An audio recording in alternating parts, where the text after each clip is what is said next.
सभी को सुप्रभात। आज 14 नवंबर है।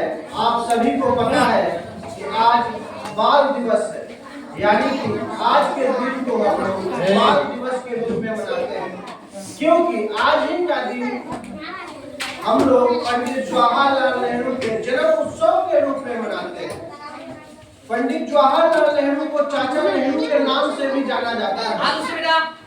पंडित नेहरू के बारे में हम बताना चाहें, वो बच्चों से बहुत ज्यादा प्यार करते थे, वो बच्चों से लगाव रखते थे और उनकी यह खास बात होती थी कि बिना बच्चे को रह नहीं सकते थे। आप लोग देखते होंगे पंडित जवाहरलाल नेहरू के कुछ चित्र को, आप लोग कोई भी चित्र आप उनका देखिएगा तो उनके एक पॉकेट में एक गुलाब का फूल जरूर रहता था।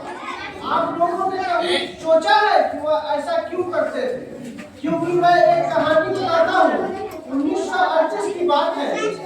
जवाहरलाल नेहरू बच्चों से मिलने के लिए गए थे और बच्चों ने उन्हें गुलाब का फूल दिया था, तो उन्होंने उस गुलाब के फूल को ही अपना आधार बना लिया और उन्होंने कहा कि ये गुलाब का फूल और बच्चे दोनों एक दूसरे के पूरक होते हैं, क्योंकि जिस प्रकार गुलाब का फूल को माली ध्यान देकर सींचता है और उस फूल को इतना मनमोहक बनाता है, उसी प्रकार इन बच्चों, छोटे छोटे बच्चों को उसी फूल की तरह इनको करना है, सेवा करना है, तब जाकर ये बच्चे देश का नागरिक बनेंगे, अच्छे नागरिक बनेंगे। क्योंकि बच्चे जो होते हैं, आप लोगों को पता भी है, बच्चे जो होते हैं बहुत अच्छे होते हैं, क्योंकि कहा भी जाता है कि बच्चे मन के बहुत अच्छे होते हैं। इसी यही कारण था कि ये जो हमने जो कमल का फूल था उसको हमेशा ये क्या करता था, गुलाब का जो फूल था उसको हमेशा पॉकेट में लगाकर घूमते थे। इनकी बेटी जो थी इंदिरा गांधी, वो हमेशा इनके लिए सबसे सुंदर, सबसे मनमोहक पुष्प प्रधानमंत्री आवास में से तोड़कर इनके कमीज पर लगाती थी। उसके बाद इनके बारे में बताना चाहूँ कि ये जो थे इलाहाबाद में जन्मे और इन्होंने अपनी शिक्षा भारत से प्राप्त की, लेकिन वकालत की पढ़ाई करने के लिए ये इलाहाबाद गए। इलाहाबाद से इन्होंने लंदन गए और लंदन में उन्होंने प्लस-2 की पढ़ाई प्राप्त करके वहाँ से वापस आए तो इलाहाबाद हाई कोर्ट में इन्होंने वकालत शुरू किया और इन्होंने वकालत भी किया। और ये जब गांधी जी के संपर्क में आए और इनके पिता ध्यान से सुनिएगा कि यही जवाहरलाल नेहरू थे, एम्बेसडर कार उस समय हुआ करता था, लंदन से निकल रहे थे, एम्बेसडर कार उनके पिताजी ने भेजा था, तो ये दूसरे गेट से निकल गए क्योंकि उसमें 12 गेट हुआ करता था। उस समय इनको पैदल ही घर जाना पड़ा था। इनके पिताजी ने 12 गेट पर 12 कार लगवा दिया था, 11 कार वापस जाता था और एक कार से ये जाते थे। उस धनी व्यक्ति ने इस स्वतंत्रता संग्राम में अपनी जान न्यौछावर कर दी और इस भारत के लिए उन्होंने क्या नहीं किया। उनके पिताजी कहते थे कि बेटा तुमसे नहीं हो पाएगा, मैंने तुमको फूल की तरह सींचा है, तुम जेल में कैसे रह पाओगे। उन्होंने कहा पिताजी देश से बड़ा कुछ नहीं होता है और मैं यह काम करूंगा।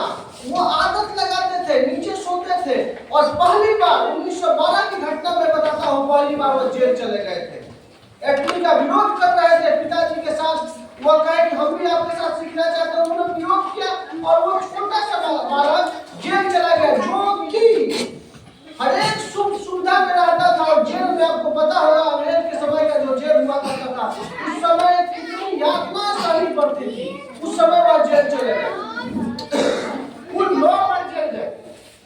9 बार की जेल यात्रा के दौरान उन्होंने बहुत सी किताबें लिख डाली, उनकी बहुत सी किताबें लिख डाली और बच्चों से इतना उनका प्यार लगाव था कि बिना बच्चे के वह अपना जीवन व्यतीत ही नहीं कर पाते थे। इसीलिए वह पुष्प प्रेमी, बच्चे प्रेमी के नाम से जाने जाते हैं। और उनके मृत्यु जब हुई उसके बाद भारत सरकार ने ऐलान किया कि उनके जन्म उत्सव को हम लोग बाल दिवस के रूप में मनाते हैं।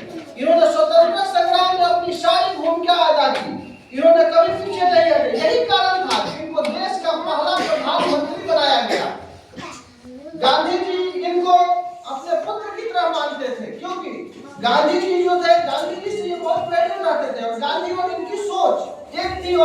क्योंकि सत्य और अहिंसा गांधी की भी सोच थी और इनका भी यही सोच था कि सत्य और अहिंसा के मार्ग पर ही चलना है।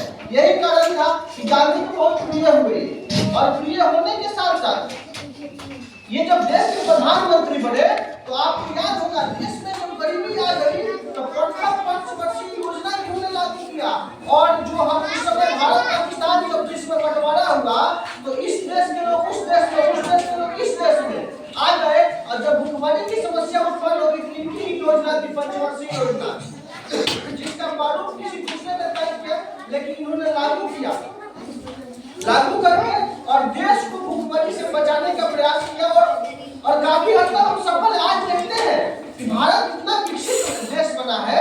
तो ये विकसित देश कैसे उस समय स्थिति चरमरा गई थी, उसको विकसित बनाने के लिए जैसे महापुरुषों ने काफी योगदान दिया है